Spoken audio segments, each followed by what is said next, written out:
सरसब्ज व शादाब पहाड़ हैं, नीला साफ सुथरा उजला आसमान है। रुई के गालों की तरह सुरमई और सफेद बादल मंजर को और भी ज्यादा दिलकश बना रहे हैं।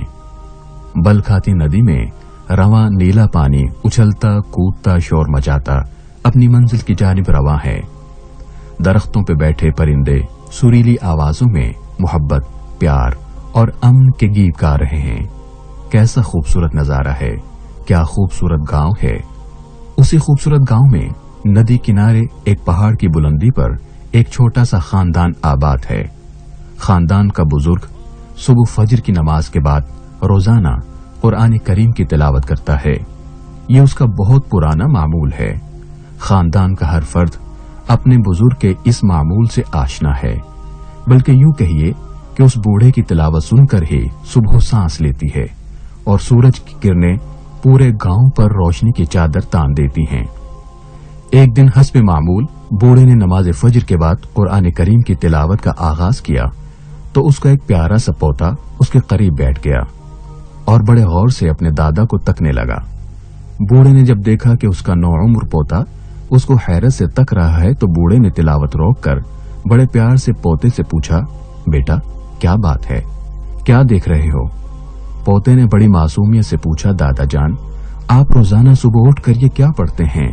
बूढ़ा मुस्कुराया और कहा, बेटा ये कुरान है, अल्लाह मियाँ का कलाम है। पोते ने पूछा, दादा जान इसमें क्या लिखा है? अब दादा जान खामोश कि क्या बतलाएं। फिर बोले, बेटा ये तो मुझे भी मालूम नहीं। पोता फिर बोला और पूछा, दादा जान जब आपको ये मालूम नहीं कि इसमें क्या लिखा है और इसका मतलब क्या है, तो आखिर रोजाना सुबह तड़के उठकर अपनी नींद भी खराब करते हैं और हमारा आराम भी। अब दादा को समझ आई कि माजरा क्या है। दादा ने कहा, नहीं बेटा ऐसा नहीं है, इससे किसी की नींद और आराम में खलल नहीं पड़ता और ना ही ये बेफायदा है। अच्छा ऐसा करो कि देखो वो सामने टोकरी पड़ी है ना, नीचे जाओ, इस टोकरी में नदी से पानी भरकर लाओ, फिर मैं तुम्हें बताता हूँ कि इसका क्या फायदा है। पोता उठा, टोकरी लेकर पहाड़ से नीचे उतरा और नदी से पानी भरकर वापस मुड़ा।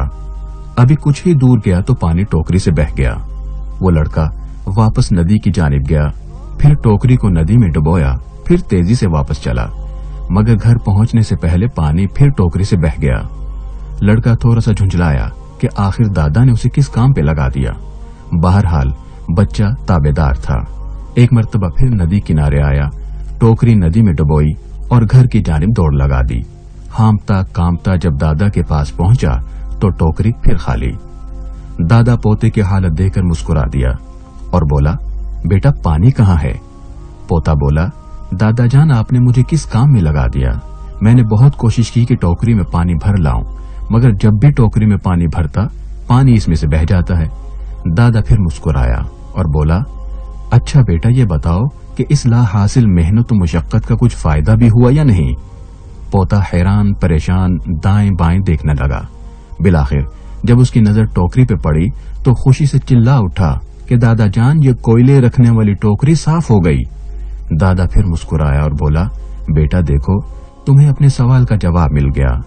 मैं जानता था कि इस टोकरी में पानी नहीं भरा जा सकता क्योंकि पानी टोकरी के सुराखों से बह जाएगा, मगर पानी के बार बार गुजरने से टोकरी में जमी मैल कुचैल जरूर साफ हो जाएगी। बेटा यही हाल कुरान करीम का है। ये ठीक है कि हमें कुरान करीम समझकर पढ़ना चाहिए, इसका ज्यादा फायदा है, लेकिन इसका मतलब हरगिज ये नहीं कि बेसमझे पढ़ने का फायदा कोई नहीं। जब हम बार बार अल्लाह के कलाम को पढ़ेंगे तो इसकी बरकत से हमारे दिलों पर जो मैल कुचैल और जंग लग चुका है वो जरूर साफ हो जाएगा। सामीन मुहतरम, अल्लाह रब्बुल आलमीन कुरान मजीद फुरकान हमीद में इरशाद फरमाता है, वइज़ा क़ुरिअल क़ुरआन फ़स्तमिऊ लहू वअन्सितू लअल्लकुम तुरहमून, यानी और जब कुरान पढ़ा जाए तो तवज्जो से सुनो और खामोश रहो ताकि तुम पर रहम किया जाए। सामईन कराम, जब कुरान सुनने पर अल्लाह रहम फरमाता है तो जरा सोचिए तिलावत पर क्या अजर अता फरमाएगा। व आखिरु दावाना अनिल हम्दुलिल्लाहि रब्बिल आलमीन।